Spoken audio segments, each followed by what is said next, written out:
Hi, I'm Darrin Peppard. Welcome to the Leaning into Leadership podcast, the podcast dedicated to today's hardworking leader. Join me every Sunday for leadership insight, inspiration, and a little pep talk to keep you rolling down your road to awesome. All right, friends, welcome into episode number 81 of the Leaning into Leadership podcast, where I welcome onto the show my friend Chad Brown.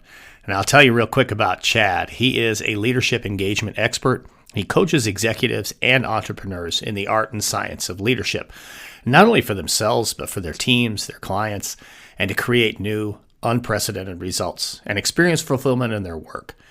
Chad is an associate partner at Take New Ground and is the host of one of my favorite new podcasts, the Naked Leadership Podcast. I would absolutely recommend you check that out and check out their work at Take New Ground. Chad and I had a really great conversation recently about leadership, about coaching, and about just honestly giving a damn. Now, that portion of the interview doesn't come up until late in the show, so make sure you stick around. You don't want to miss the conversation about give a damn. And you're going to hear the whole thing right on the other side of this message from the sponsor of today's episode, Peer Driven PD. And folks, before I hit play on that ad, if you haven't checked out Peer Driven PD, take the time to do so. It is absolutely worth your time. I'll see you on the other side. Hey leaders, teachers and administrators don't always see eye to eye. So it might surprise you that over 86% of teachers and administrators agree that we need more full-time classroom teachers leading our professional development. That's where my friends at Peer Driven PD come in. Peer Driven PD finds some of the best teachers in the country and documents their instructional strategies that work in real classrooms every day. And then they make the content available to schools everywhere. It's kind of like a masterclass, but for teachers. Imagine that. Your teachers are learning from other amazing teachers who, just like them, are gifted and passionate about driving student achievement.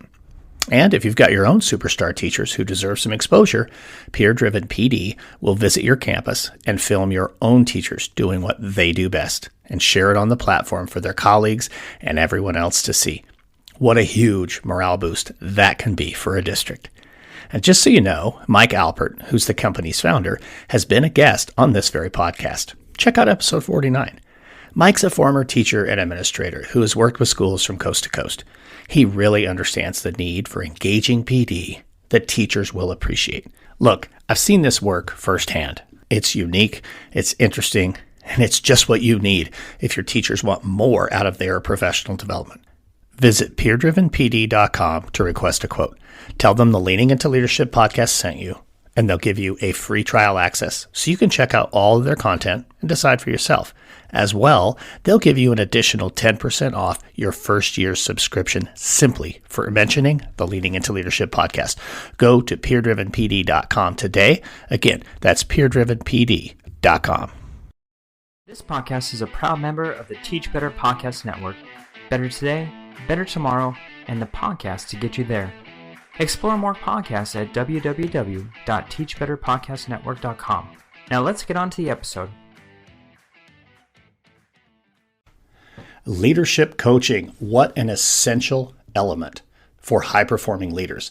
Today, that's our topic here on Leaning into Leadership, and my guest on the show is Chad Brown. Chad, welcome into the show, man. I'm excited to talk to you today. Darrin, thank you for having me. It's an honor to be here. I'm excited to exchange some ideas with you. Yeah, absolutely. I really appreciated a lot of things we talked about in our pre-show call. So really interested to see where this is going to take us today. So just really quick. Yeah. So really quick before we dive in, just give the elevator version of Chad Brown to my listening audience so they have a little idea who you are. Yeah, introduction of me, elevator version. I am first and foremost a husband and a dad to 3 kids. I've got Milo, Kenya, and Addison. And Milo's 9, Kenya's 13, Addison is 16. So we're right into the throes of teenage parenting, which is just a blast. One of the most exhilarating roller coasters I've ever been on. We want to talk about true leadership. That's the realm in which I'm really learning a lot about myself in the realm of leadership. Leading a house with teenagers is something else. Years and years ago, I started a film production company called Shade Tree Films in 2009. Was able to grow that business into a leader in the industry, working with large clients and doing some pretty big stuff for people like Volkswagen, Pixar Animation Studios, and Target, and just had a really good time doing that for the time being. In that, I made a lot of leadership mistakes, a lot of opportunities to learn, and ended up in that business hiring a leadership coach myself, and because of the messes that I was making in my business. And he came in, and I thought he was going to help us implement systems in our business and get the right people in place. And really what he did is he challenged me to become somebody that I was proud to be. At the time, I wasn't proud of the husband that I wasn't proud of the father that I was traveling all of the time, making up the story that it was all for them, and meanwhile avoiding what was going on at home and how my marriage wasn't doing well, and just the regular story of how the business can take over a life. I was allowing that to happen. He came in and showed me that. His name is Adrian Kaler. Now work with him full time at our firm, Take New Ground. So through that process, I was transformed so much and was so grateful for that opportunity that I decided that this is what I wanted to be doing. So ended up having that film production company managed by somebody else for about 7 years, and in the process of selling it to him now, which is really fun. We're going to be, great opportunity for him, lots of opportunity for me to move on from that, and been doing leadership coaching for about 5-6 years now. It's so interesting listening to you talk about that transformation, that ability, or that gift that you gave yourself, of having somebody come and be a leadership coach. There's certainly a lot of power to learning through our own mistakes and the messes that we create when we're early in our leadership career. But listening to you talk about that made me reflect real quick on my experience, kind of similar, but obviously in a different space, in being a high school principal. But when I had an executive leadership coach come and work with me, it completely changed me. And like you, I thought, Tom was my coach. I thought Tom was going to come in and, we're going to talk about this, we're going to talk about that, and, let's, examine the systems that we're using and those kinds of things. And he directed me out into classrooms, and we started spending time in classrooms. And I'm like, I know how to do this.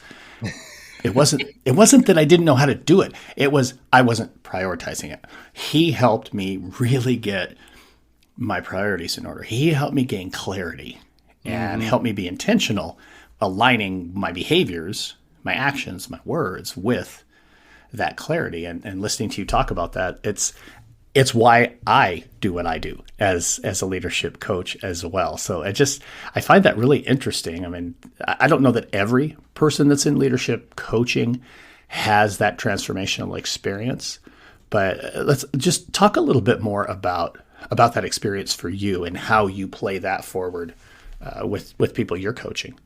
There's a differentiator that we make. There's a distinction that we make, rather, between be and do. And it's an important distinction most people don't pay attention to. So there's things that we all want in life, or that we think we want, and that would be like the have. I want to have this thing in my life. Most people think that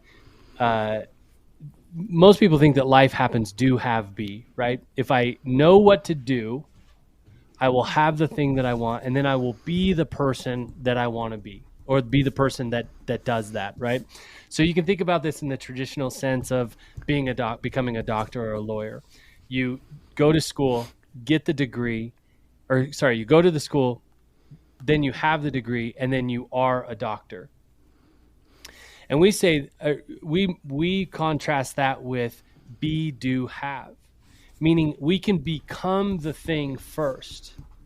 We can be who we want to be first, and out of the being comes the doing.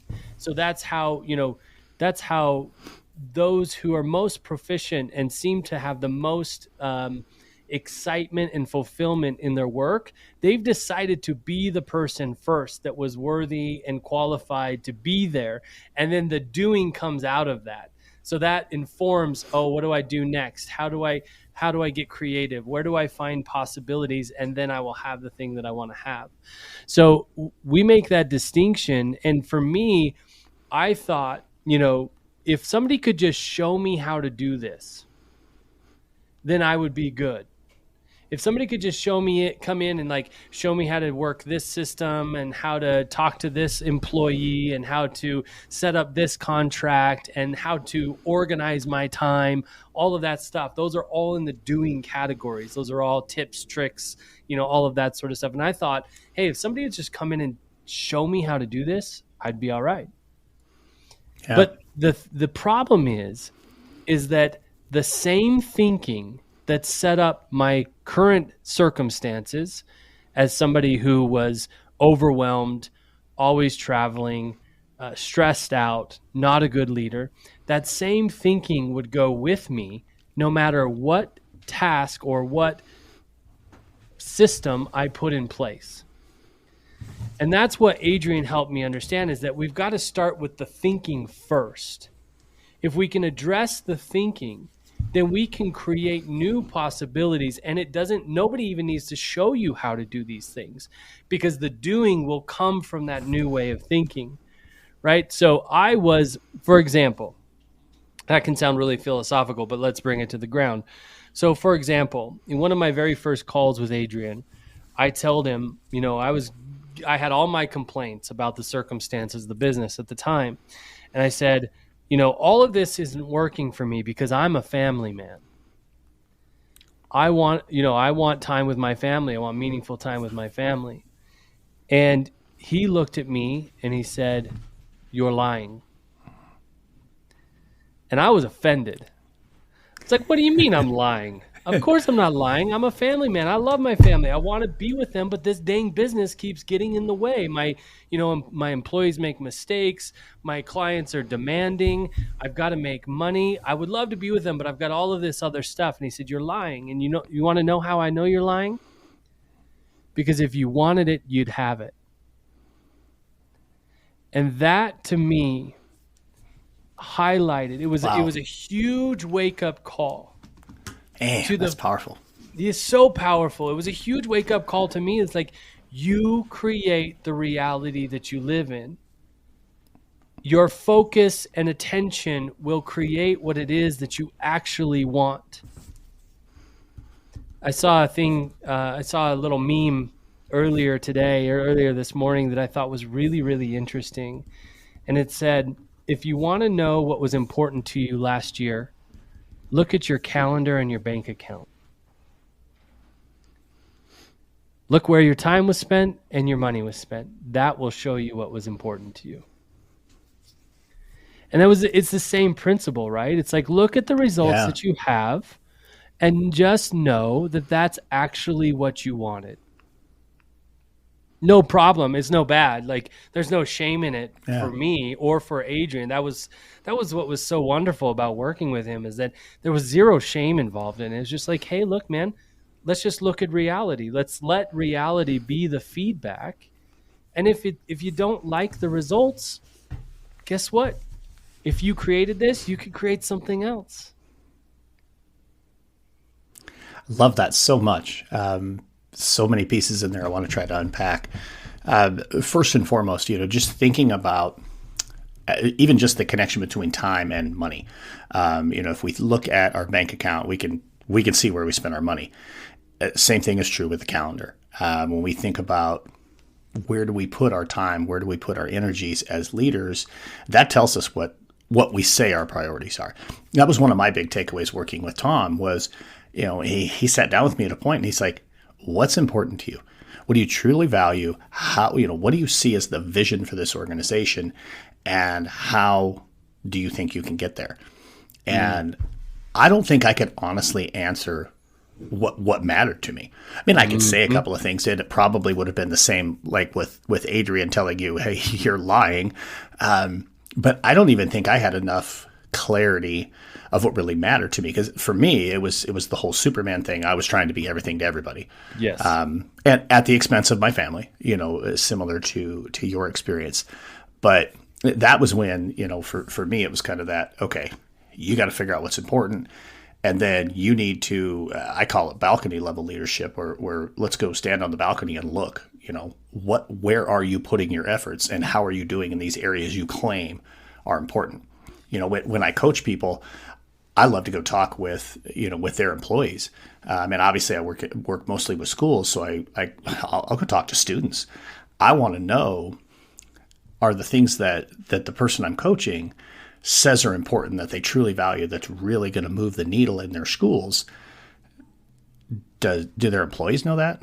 I mean, do they see that? In other words, are those values aligned with what they're actually doing? And to me, what you just talked about, that's just so crucial. And I think, especially early career leaders, it's easy to get overwhelmed. It's easy to get pulled into this, I've got to work harder. I've got to put in more time. I have to, like in your case, I have to travel constantly. My customers are demanding. In my case, my staff or parents or students are demanding. I remember a moment at home, and I'm sure there were hundreds of these moments, but there's just one, and maybe I've amalgamated them, I don't know, but sitting, at the table, dinner is on the table, work phone in one hand, personal phone in the other, basically working on both, not paying attention to my family. And it's like, wow, I got to wake up and figure this out. And again, I mean, we could riff just on our own coaching experiences, like as the coachee, probably the entire episode, but it's so transformational. And I'm glad to hear kind of the background of what got you from where you were with your film business to where you are working and coaching leaders now, all over the place. It's a fantastic piece. I'm a real product of the work, and that gives me it really gives me a level of both understanding but also grace for those who have, you talked about, I really find it interesting when you talk about, I didn't even know what was important to me. And I find that often, actually, especially when I'm working with somebody who is in a system. And when I say a system, I'm comparing like somebody who's like an employee or somebody who's an executive compared to an entrepreneur or a company founder. Mm-hmm. Because what happens is when you're in a system, everything is laid out for you. The path is laid out, right? If you want leadership or if you want promotion or raises, this is what you've got to do. Whereas an entrepreneur, it's not spelled out like that. You've got to go figure that out, right? So those who are hard driving and really aggressive is not the right word, but really like there to get something done in a system, a lot of times they can completely neglect thinking about or dreaming about what it is that they really want because the path is already laid out. It's like me sitting down with an executive who is C-level at a corporation, and he's telling me, Chad, I don't know how I got here. And I'm not even sure I want to be here. And, we start from ground level of what do you value? What is it that you start creating some vision again, start creating some aim again. That's outside of what the script that's been written. And anyway, so I think, a lot of, I would assume a lot of educators can fall into this too, because there's a very clear through line of like, this is, if you want to go anywhere else, this is how you do it. And that has the possibility of you throwing away all of the desire, vision, creativity, all of that sort of stuff with your own life. You could bypass that because it's laid out for you. My encouragement to you, as with anybody else that I talk to, and for myself when I get into that thinking, is to start dreaming again. I know that sounds trite or it sounds juvenile or whatever, but like really like start creating a vision again for your life, in all aspects of your life, as a family person, if that's for you, as, what things in the world that you want to see and experience. And that can, once you start to create that vision again, you can see how your work in the school system or whatever can contribute to that, and how they can partner together in order for you to live the kind of life you want to live. It doesn't have to look the way others tell you it has to look. That's awesome right there. It's interesting to hear that it's similar in other spaces as it is in education. You're right. I mean, the through line for leadership is, you do a good job in the classroom and somebody eventually comes along and taps you on the shoulder and says, hey, I'd like to see you, maybe go after an assistant principal job, or, an instructional coaching job, or, a department head, some kind of leadership role. And in many cases, those who are driven to do this work, myself included, then it becomes, okay, I got to chase the next job. I got to chase the next job. I got to chase the next job. And in order to do that, I better be the first one in the door. I better be the last one out the door. I have to prove myself. I have to, all of these things that don't align with kind of how you finished that, with how your work contributes to the whole picture of your life, as opposed to your work defines your life. I know that's just part of, I think that's part of the human struggle, right? So many of us will put ourselves in a position where we define ourselves by the work that we do. I know as an educator for 26 years, all the way up through superintendent, that's what I thought it was all about. This transition into being an entrepreneur and being a leadership coach and being a speaker and being a publisher, that is so much more about making my work just a part of my life, not what my life is. Mm-hmm. And I really, really like how you encapsulated that with your work contributing to your life and not being about your life. That's right. And one of the distinctions you're making for me, Darrin, is I talk a lot about work-life balance being a lie.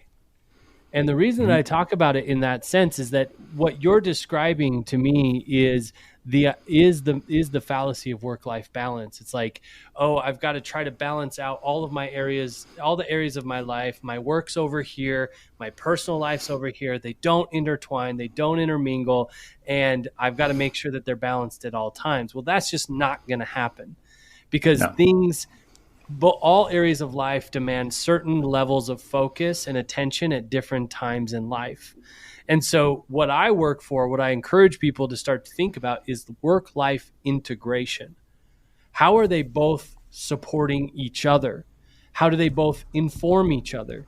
How do the things that you want to do and get done outside of work inform your work? And how does your work inform the things that you want outside of work, meaning family, vacation, hobby, like all of that sort of stuff?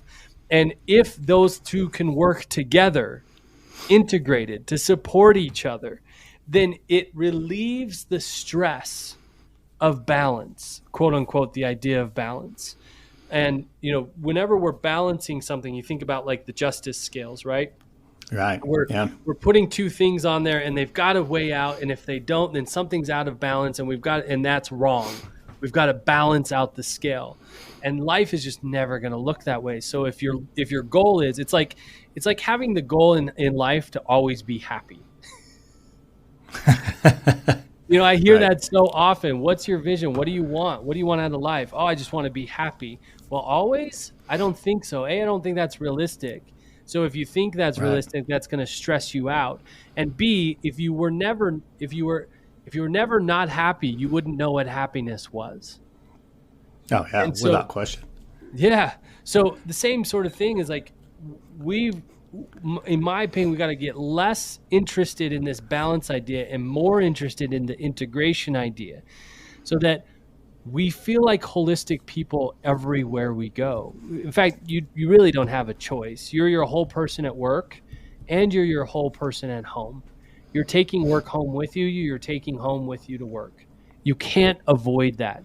There's nothing in the human brain that turns off home person at work and turns off work person at home. So it's much more advantageous, in my opinion, that we learn to integrate those and have them work together for something that's more fulfilling than it is to try to separate them. I love that. I mean, it's almost like if you think about how your brain focuses on certain images. So like an actual vision. So I'm looking across the room and I see the printer, on the credenza across the way. Now, some of the other things that are still in the room and are still part of the room, they're not necessarily in as sharp a focus. If I turn my attention that way, they will come into sharp focus. I love how you talk about the work-life balance, because I too have said that that's a complete fallacy. There's no way you can say that, you equally distribute yourself between home and work. I mean, just simply think about your balance of time, or the allotment of time. That's not going to be a pure balance. I mean, right. Let's be realistic there. So the balance piece is not good. I like the integration piece. I think that just makes it so much cleaner, so much more easy to think about. And it takes me to, I hope this is a seamless transition, to something that you and I talked about when we met a couple of weeks ago. And you talked about, I know on your website you guys have this negotiation quiz, and kind of the not what negotiation seems to be, when you first think of the word negotiation. And I think a lot of what we're talking about is kind of that negotiation in our own brains, and how we're constantly negotiating how we choose to use our time, as a simple example. So whether we talk about the quiz or not, I think just the negotiation piece itself, and maybe let's make our way to, you mentioned just that mentality of, kind of our hands being tied, or our hands are tied behind our back, because again, our work and how we just pour ourselves into it and feel like we can't step away. Yeah. Well, we make when I say we, I mean me and my team, and we're really we're really aligned in our philosophy. But I say everything that we have in our life is a result of how we negotiate. Everything we have in our life is a result of how we negotiate. Now, that's a bold statement, but I would say, just as you're saying, Darrin, everything is a negotiation, even how we negotiate with ourselves about how we spend our time. And we all know this experience very intimately, but we don't hear people talk much about it. There are multiple Chads in my head. And I am constantly negotiating with the multiple Chads in my head. And, we'll take something very, very simple as working out. I've made a commitment to myself that I will work out 6 days a week. That's it. It's not for a goal. It's not for weight loss. It's not for anything like that. It's just because I am, back to the be, do, have. I am the guy who works out 6 days a week, period. And that's what I'm committed to. Now, 5 o'clock rolls around and the alarm goes off. 2 Chads show up. One Chad says, man, you don't got to do it this morning. You can put it off. You'll make it up tomorrow morning. Why don't you work out twice tomorrow? All of this. And there's another Chad going, wait a second, you made a promise to yourself. You made a commitment. And you're going to enjoy the results of keeping your commitments to yourself more than you're going to enjoy the next hour of sleep. And now we've got a negotiation. Yeah. And it's important for me. This is why we created the negotiation quizzes. It's vital for me to understand how I negotiate, both with myself and with other people around me, because that's going to give me keen insights into why I have what I have in my life. If the guy who's telling me to work out tomorrow is always winning, if I know how I negotiate, I can understand my blind spots, and I can understand my strengths, and I can employ those or avoid those when I'm in negotiation, either with myself or with other people, to get what I say I actually want, which is to be someone who is dedicated to health and working out and active, and most importantly, somebody who keeps their commitments to themselves. That's most important in that conversation for me. So if I understand how I negotiate, I can do it so much more effectively. And then I can start to change what it is that I have in my life. Or if I want to, right? If I want to create something new in my life, I can start to change that. So you're exactly right. I mean, negotiation is part of everything. The marriage that you have is all about how you negotiate. The relationship that you have with your employees or your students, that's all about how you negotiate. The pay you have, the car you drive, the house you live in, all of it is a result in part by how you negotiate. And so that's why we created the quiz. That's why we focus so much on it. As we say, negotiation is the heart of leadership. The role of leadership is having the role of leadership is running to challenge after challenge. That's what we need leaders to do, is to run to challenges. And every challenge presents a unique negotiation. And so just understanding more about ourselves and the ways others work, and the goal of a successful negotiation, by the way, is not to get as much as you can. I'll leave that hanging there. Most people think negotiation is the idea of getting as much as you can. We don't say that's the case.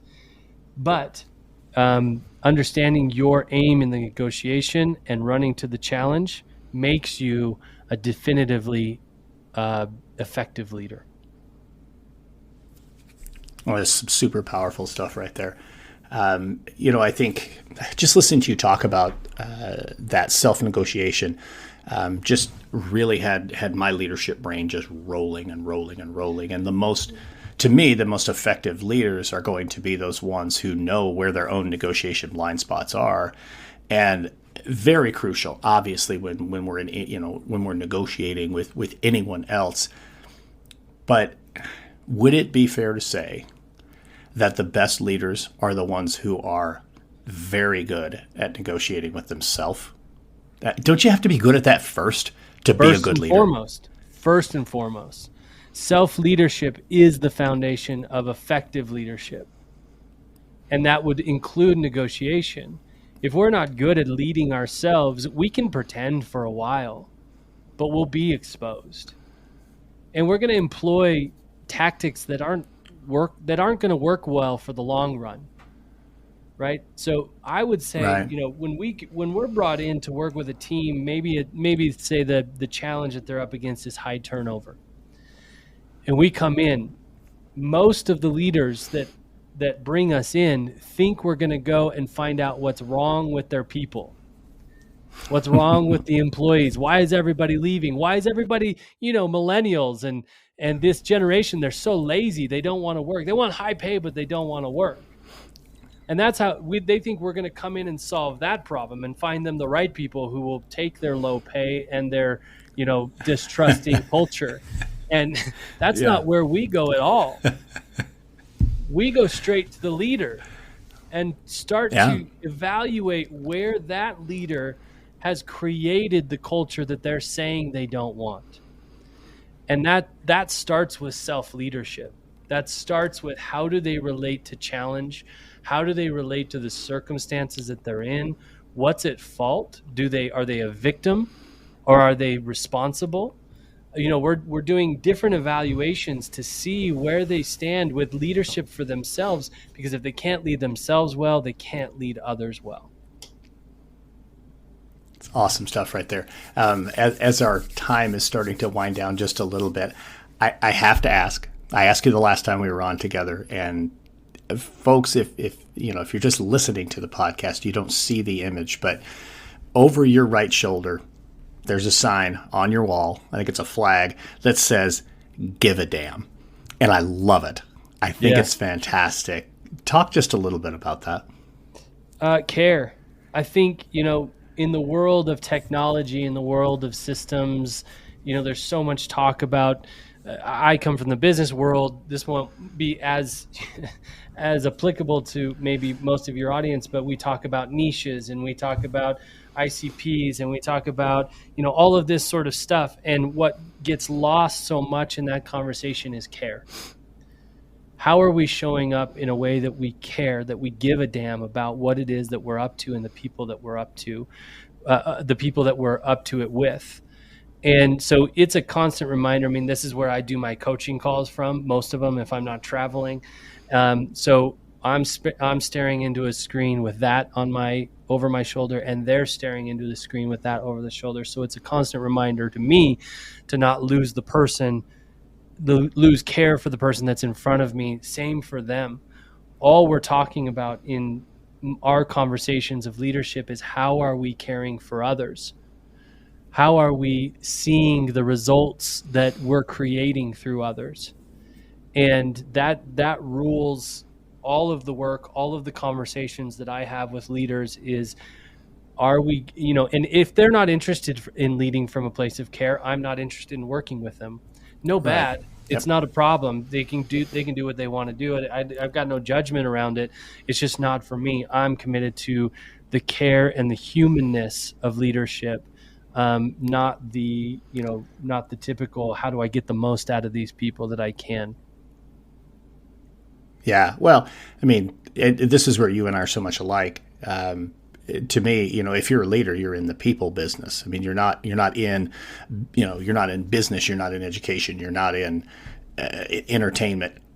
You are in the people business. That's your job, is to work with people, to inspire people, to rally people around a vision, a belief, a goal, whatever it is you want to put into that particular part of it. But the bottom line is it's got to be about people. And if you can't remember that, if you can't focus on the human experience, to me, you're not going to be a good leader. You might be a good manager, but managing and leading are not the same thing. And that's right. If you remove the people part of it, then absolutely you can be a manager. But you've really got to focus on people in order to be a great leader. So let me take that and just spin that right into the question I ask everybody here on the podcast. It's the Leaning Into Leadership podcast. So aside from everything you've already talked about, Chad, what's one thing you're doing right now to lean into leadership? I think so. It's my belief that leadership is a practice, not a destination. So I don't do a couple of things, learn a few things, read some leadership books, and then I'm a leader. I believe that it's a daily practice, and it's a practice for the rest of my life. So the best way I know to answer that question is, what are some of the things that I'm doing in order to practice my leadership in a meaningful way? Well, first of all, that is surrounding myself with people who will give me honest feedback, who are willing to take a risk. And I say it's a risk because it's a risk in relationship to give people feedback, sometimes feedback that you think they might not want to hear. I surround myself with people who are willing to give me that feedback, even if it's hard for me to hear.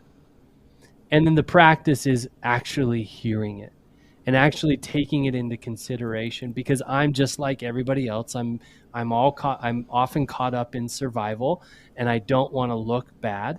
So it's those types of things can often be difficult for me to see. So the practice is, for me, I'm committed. I'm leaning into leadership by being willing to see feedback that's around me, both in my results and the people that I've surrounded myself with, see the stuff that I don't want to see, and start working towards a new result. So really quick, then let's just touch on this really fast. The Naked Leadership podcast, the leadership coaching that you're doing. How we didn't really spend any time on the podcast, so you might just touch on that really quick. But then, how do people find Chad and your team and all the work that you're doing? Yeah, I host a podcast called The Naked Leadership. One of the episodes that I'm pointing people towards right now is episode 145. It's titled "How We Do Confrontation." And one of the big things that we work with our clients on, is how to lean into conflict and how to make conflict. We say conflict is the only way to true connection. So most of us want to avoid conflict, or we think it's a detriment to our relationships. We say it actually defines the connection in our relationships, how we address it, how we run to it. So in this episode 145, I'm actually bringing a complaint to the table with our two founders, Adrian and Dan, something that hasn't been working for me in the way that we work together. I do it live on the podcast, and we work through it live on the podcast to demonstrate both the discomfort, because it's always going to be it's always going to be uncomfortable, but also the love and care and detail by which we take care of it. And it's an opportunity to demonstrate that to people who don't understand how conflict can contribute to connection, because we're so much more connected and so much more committed to each other and care for each other after that conversation. And so that's one place that I'm pointing people to. You can really get a flavor for us, our work, and our team.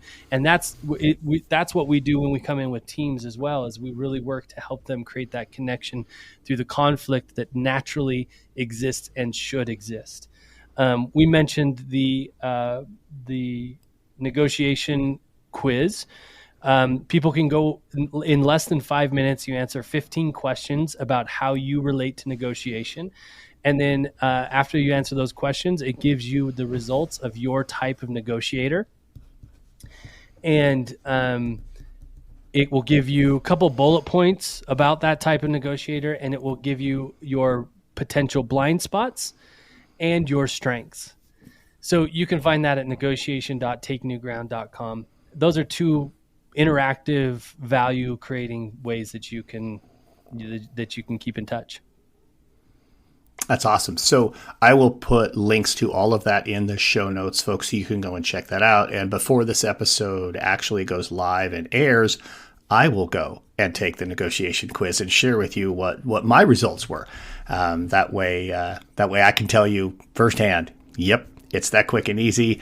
Here's what I got. Here's what I learned about myself as a negotiator. Chad, thanks so much for joining me here on the podcast. This was an awesome conversation. I knew that it would be, and I certainly appreciate you being on. It was an honor, Darrin. I really appreciate the time and you willing to dive into a conversation with me. It's very open and reflective, and I appreciate that.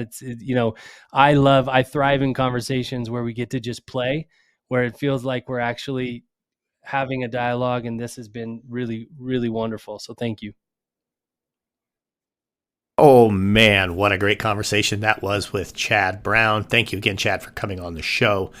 I talked about it right towards the end of the interview that I would go on and actually do the assessment for negotiation style, and I did, folks. And I got to tell you, it was kind of interesting. It's not a difficult or invasive type of survey.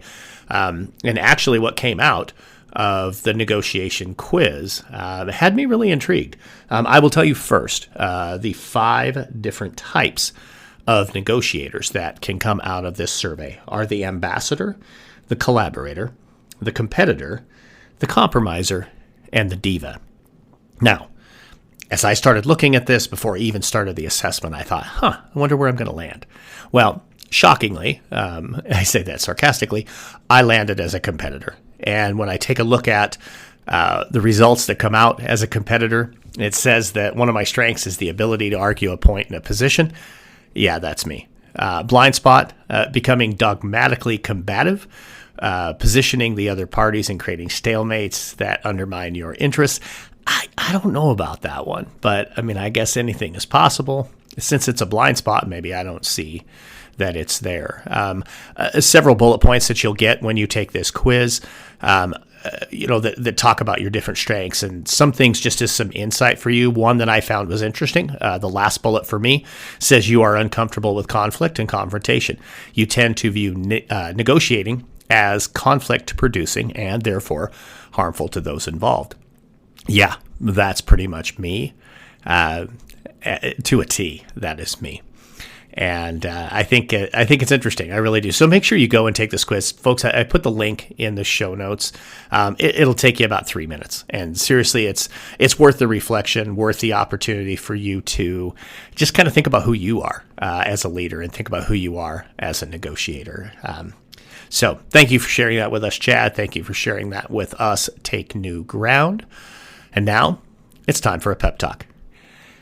I'm going to jump right off the end of the show here, folks. And today's pep talk is about give a damn. When I first met Chad, I saw that sign over his shoulder. And I waited until late in our conversation to ask him about it. And then I did the same thing in the podcast. But folks, give a damn.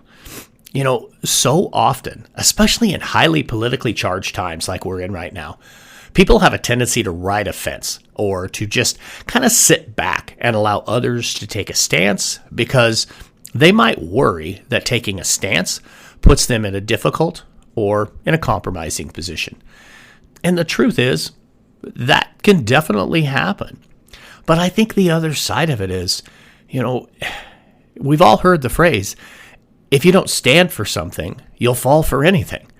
You know, as leaders, part of what your staff counts on, part of what your community counts on, part of what your kids count on is knowing what it is that you give a damn about. I talk about clarity all the time. I mean, leaders, that is my big push, right? You got to be clear, and then you got to be intentional. So maybe I should rephrase this from be clear about what matters to you, about what you're looking for, about what you expect, and maybe it should simply be clear about what you give a damn about. Man, I love it. It's powerful. It's simple. And it's got me fired up. So for those of you who are now into your summer break or, you know, your staffs have gone away and you've got some time to really dig into the work, think about that. What is it that you give a damn about? Thank you so much for hanging out with me this week here on Leaning Into Leadership. Have a road awesome day. Thank you for listening to the Leaning Into Leadership podcast, brought to you by Road to Awesome. Don't forget, click subscribe, give a review, and share this with somebody who might also enjoy leaning into leadership.